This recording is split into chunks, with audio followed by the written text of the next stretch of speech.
warahmatullahi wabarakatuh. Saya Mia Audina dari Institut Medika Dr. Gigi Suherman, Prodi Sarjana Kebidanan semester 3. Di sini saya akan menjelaskan mengenai prosedur pemasangan oksigen dan NGT.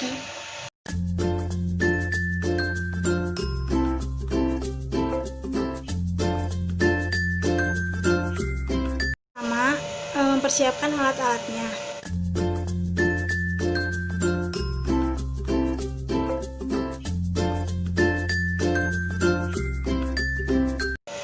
Yang kedua, menjelaskan tindakan yang akan dilakukan kepada keluarga atau klien.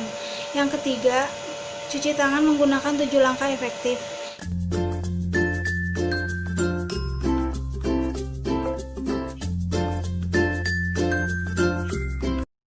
Yang keempat, siapkan jeli dan plester. Yang kelima, bersihkan hidung menggunakan cotton bud.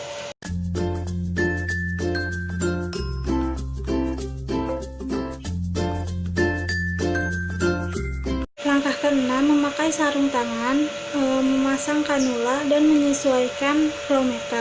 7. Mengecek apakah ada oksigen yang keluar melalui saluran nasal, timbul gelembung pada humidifier, atau terasa udara pada tangan. Yang kedelapan, melumasi nasal kanula dengan jeli. Yang kesembilan, memasang kanula pada lubang hidung atau selang dengan cara melingkari kepala atau selipkan pada telinga lalu fiksasi. 10. Mengatur aliran oksigen sesuai kebutuhan. Nah, yang ke-11, mengajarkan klien untuk bernafas melalui hidung dan mulut tertutup.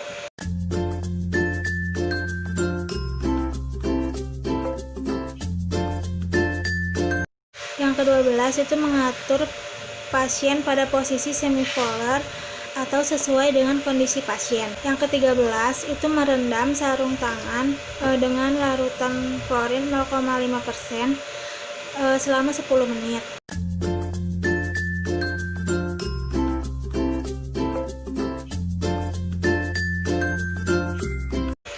Setelah itu mencuci tangan. Nah, langkah terakhir itu mencatat pemberian dan juga lakukan observasi. Sekarang saya akan menjelaskan prosedur pemasangan NGT.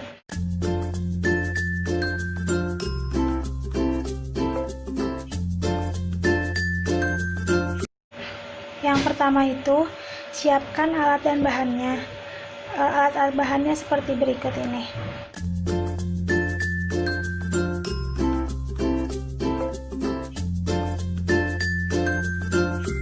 Yang kedua, itu persiapan pasien. Pastikan pasien itu merasa nyaman. Selanjutnya ada persiapan lingkungan. Itu pasang sampiran bila diperlukan.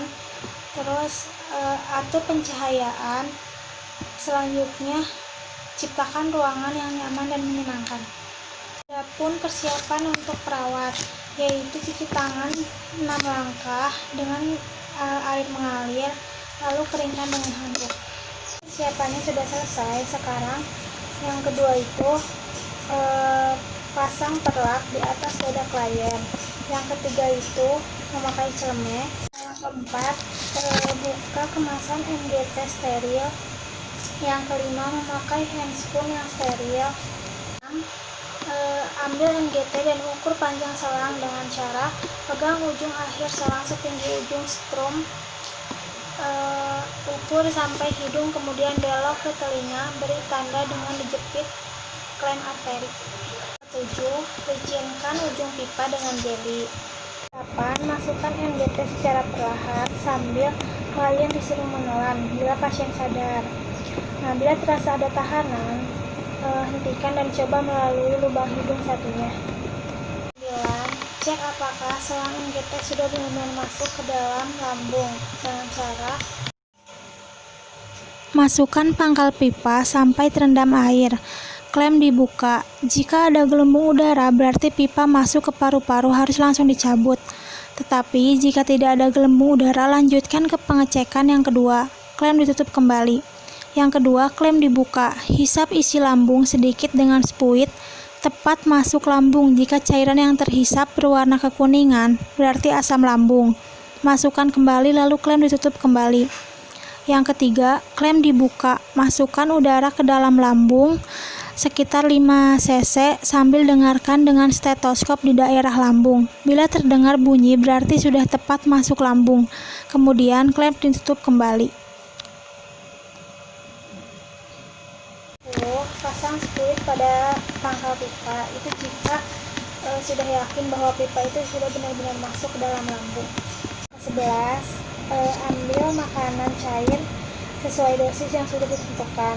Setelah itu buka arteri kemudian masukkan secara perlahan.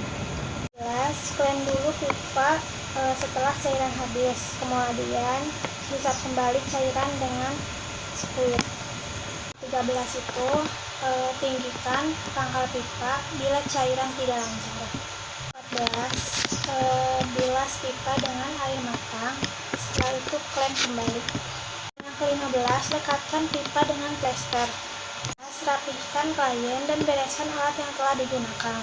Setelah itu, 17-nya mencuci tangan dan lepaskan handscoon secara terbalik, kemudian rendam dilakukan klorin 0,5% selama 10 menit. Terakhir, cuci tangan dengan sabun dan air mengalir, setelah itu keringkan dengan handuk. Sekian yang dapat saya sampaikan, kurang lebihnya mohon dimaafkan. Wassalamualaikum warahmatullahi wabarakatuh.